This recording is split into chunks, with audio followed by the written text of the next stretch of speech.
प्यारे विद्यार्थियों, आप सभी का हमारे YouTube चैनल में स्वागत है।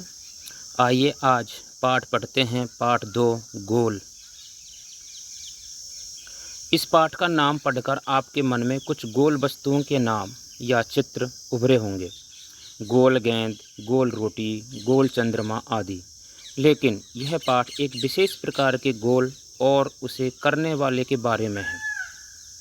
यह पाठ एक प्रसिद्ध खिलाड़ी के संस्मरण का एक अंश है।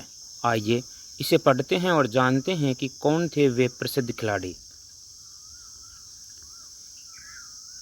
खेल के मैदान में धक्का मुक्की और नोक झोंक की घटनाएं होती रहती हैं। खेल में तो यह सब चलता ही है। जिन दिनों हम खेला करते थे उन दिनों भी यह सब चलता था। आपको बता दें कि यह मेजर ध्यानचंद के द्वारा लिखा गया पाठ है। सन 1933 की बात है। उन दिनों में मैं पंजाब रेजिमेंट की ओर से खेला करता था। तो यहाँ मैं कौन है? मेजर ध्यानचंद कह रहे हैं कि मैं पंजाब रेजिमेंट की ओर से खेला करता था। तो मेजर ध्यानचंद क्या खेला करते थे? हॉकी। एक दिन पंजाब रेजिमेंट और सैम्पर्स एंड माइनर्स टीम के बीच मुकाबला हो रहा था।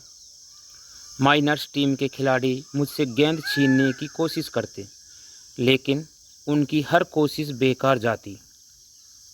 इतने में एक खिलाड़ी ने गुस्से में आकर हॉकी स्टिक मेरे सिर पर दे मारी। मुझे मैदान से बाहर ले जाया गया।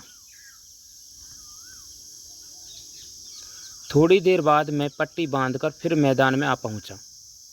आते ही मैंने उस खिलाड़ी की पीठ पर हाथ रखकर कहा, तुम चिंता मत करो, इसका बदला मैं ज़रूर लूँगा। मेरे इतना कहते ही वह खिलाड़ी घबरा गया। अब हर समय मुझे ही देखता रहता कि मैं कब उसके सिर पर हॉकी स्टिक मारने वाला हूँ।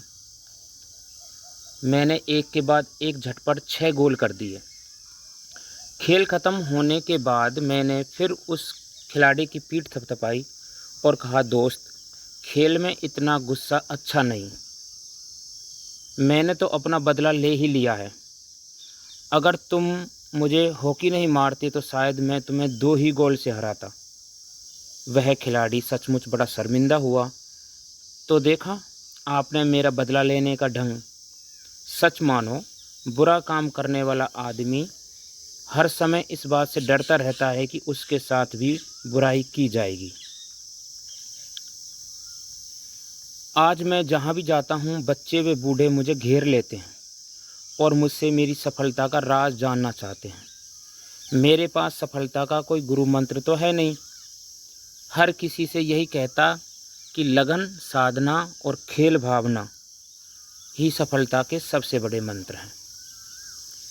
मेरा जन्म सन 1904 में प्रयाग में एक साधारण परिवार में हुआ। बाद में हम झांसी आकर बस गए। 16 साल की उम्र में मैं फर्स्ट ब्राह्मण रेजिमेंट में एक साधारण सिपाही के रूप में भर्ती हो गया। मेरी रेजिमेंट का हॉकी खेल में काफ़ी नाम था, पर खेल में मेरी कोई दिलचस्पी नहीं थी। उस समय हमारी रेजिमेंट के सूबेदार मेजर तिवारी थे। वे बार बार मुझे हॉकी खेलने के लिए कहते। हमारी छावनी में हॉकी खेलने का कोई निश्चित समय नहीं था। सैनिक जब चाहे मैदान में पहुंच जाते और अभ्यास शुरू कर देते। उस समय तक मैं एक नौसिखिया खिलाड़ी था। नौसिखिया नया सीखने वाला। यहाँ मेजर ध्यानचंद का जो जन्म है वो सन 1904 में दिया गया है। लेकिन जब लेखक से परिचय पढ़ते हैं तो यहाँ पर चित्र के नीचे सन 1905 भी दिया गया है। तो मेजर ध्यानचंद का जन्म जो था वो 1905 में ही हुआ था, ये ध्यान रखना है। तो यहाँ 1904 लिखा हुआ है, इसे 1905 ही पढ़ें। सन 1905। जैसे जैसे मेरे खेल में निखार आता गया वैसे वैसे मुझे तरक्की भी मिलती गई। सन 1936 में बर्लिन ओलंपिक में मुझे कप्तान बनाया गया। उस समय मैं सेना में लॉन्स नायक था। बर्लिन ओलंपिक में लोग मेरे हॉकी खेलने के ढंग से इतने प्रभावित हुए कि उन्होंने मुझे हॉकी का जादूगर कहना शुरू कर दिया। इसका यह मतलब नहीं कि सारे गोल मैं ही करता था। मेरी तो हमेशा यह कोशिश रहती कि मैं गेंद को गोल के पास ले जाकर अपने किसी साथी खिलाड़ी को दे दूं, ताकि उसे गोल करने का श्रेय मिल जाए। अपनी इसी खेल भावना के कारण मैंने दुनिया के खेल प्रेमियों का दिल जीत लिया। बर्लिन ओलंपिक में हमें स्वर्ण पदक मिला। खेलते समय मैं हमेशा इस बात का ध्यान रखता था कि हार या जीत मेरी नहीं बल्कि पूरे देश की है। मेजर ध्यानचंद।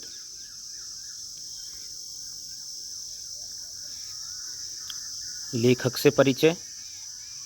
यदि कोई खिलाड़ी अपनी आत्मकथा का नाम गोल रखे तो इस नाम को पढ़कर इतना तो तुरंत समझ में आ जाता है कि उसे खेल से कितना प्यार रहा होगा।